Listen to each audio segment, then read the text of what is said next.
For a reaction on this, we're joined from the United States by David Eisenberg, and David's a security analyst, as you may have just heard in Nazanin's report there. United States politicians say they're delighted by the success of what's happened in what is mainly a Shia-dominated south, but it contrasts very starkly, doesn't it, with the troop surge further north? Well, I think it betrays a lack of understanding what has been going on in southern Iraq since the U.S. invasion. You have to bear in mind that prior to that point, southern Iraq, the four provinces, including Basra, were generally left alone by the central government as long as they tithed over oil revenues, because of course the bulk of Iraqi oil is located in the south. They were more or less left alone. It was a fairly stable place. Basra, a city of over 1 million, was actually regarded as quite a cosmopolitan city.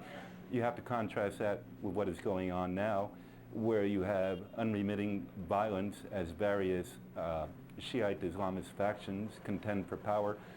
There are continuing attacks, not only against Sunnis, but there have been lots of attacks against British forces themselves. British forces have been unable to provide security for the people in the region. Instead, they have, like U.S. forces up north, largely had to deal with just providing force protection for themselves. So it's become a distinctly more dangerous, unpleasant, insecure environment.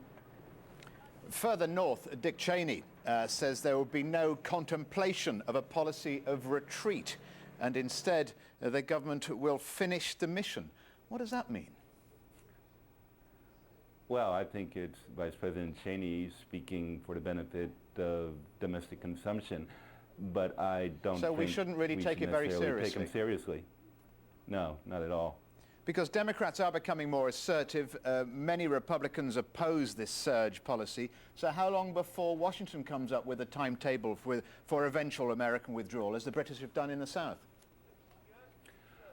Well, I think they've already begun minimizing their timetable. When you look at the person in America, Frederick Kagan, the American Enterprise Institute, who authored the original surge plan, which the U.S. is now implementing in Baghdad, his timetable was for over a year. We now see that they are talking about a period of maybe a few to several months at most. And all the military commanders will tell you privately that that's not long enough to make a difference. So I think they are looking at having significant reductions in theater take place by the end of this calendar year. Many thanks to you.